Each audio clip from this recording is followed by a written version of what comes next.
Now, the Mosque of Cordoba is interesting because it gives you a clear example of how Roman architecture, which was seen in Visigothic Spain in the 5 and 600s. The Visigoths were one of the Germanic people who took over Roman Spain. By the 700s, Visigothic Spain is part of the Islamic empires. Banu Umayyah, the Khilafah of Banu Umayyah, and then it becomes known as generally al-andalus. And the Mosque of Cordoba was built, and it features a lot of classic, very ancient looking. I mean, it's clearly very, very ancient looking Roman style architecture with the pillars. This is that capital I mentioned, and then there's the arches. But the Mosque of Cordoba also, so there's a functional side of these pillars and arches that holds up the ceiling. When you go to in the 700 years later, in the 1500s, the Blue Mosque, architectural technology advancements have advanced so much in the Islamic world that they're able to build these mosques with enormous domes and ceilings, and they do not need a series of pillars across the entrance to hold these domes up, because they begin to realize that you can kind of stack domes side by side. You can use a few giant pillars here. And this was considered a kind of architectural wonder. It was considered an architectural wonder, even though the Blue Mosque drew on what used to be a major Eastern Roman church, which became a mosque, then it became a museum, and then now it's a mosque again, the Hagia Sophia, built 1,000 years earlier in the 500s. The Blue Mosque is built 1,000 years later.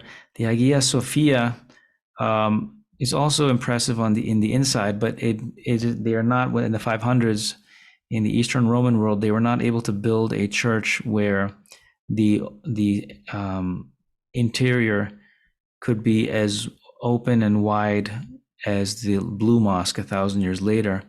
Because if you had the center and the interior to the width too great, the dome could collapse in. So it's a bit of a narrow, I mean, it looks very large and impressive if you go today, but compared to the Blue Mosque built 1,000 years later, the Hagia Sophia has a much narrower interior. It's very tall, but the interior is narrow because they had to make sure that they allowed this dome and the ceiling not to cave in.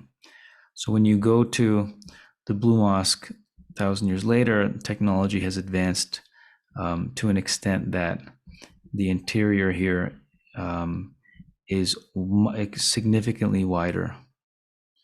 And this is why when you go also to this early mosque in the 700s, built 200 years after the Hagia Sophia Church in Constantinople, to hold up the ceiling, they have all these pillars and capitals and arches.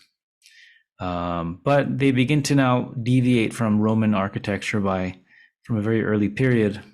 They begin to now stylize these arches, adding a bit of a what becomes a kind of like vinyl or stylistic style of arch. In the Islamic world, it comes to be known for this. Here's a more stylized arch, and then they begin to stack arches on top of one another. So this becomes an aspect of Islamic varieties of Roman architecture that are later adopted by Europeans in what the Europeans call Romanesque. It's like Roman-ish, hundreds of years later. So it's the Islamic world where you begin to see much more interesting, stylized, almost floral varieties of Roman architecture that begin to give the impression that you're in some sort of forest. And so the Mosque of Cordoba features a lot of that. When Cordoba was conquered, the Christian rulers inserted in the middle a Christian chapel. There are some stories how the Christian rulers were angry with this because they said this was an impressive mosque. We did not think this chapel should have been built right in the middle like this, because the architecture was interesting. So some interesting ideas there. Many times mosques would become converted into churches or back into mosques, depending on who the rulers were, or conquests. And in many cases, there you would not see significant changes to the architecture. They would just declare a mosque a church or declare a church a mosque. In this case, there was a massive installation in the middle and added to the mosque. And there are some stories that the Christian rulers did not order this, and they were upset when this happened. But who knows if that's true? Very interesting. All right, very interesting.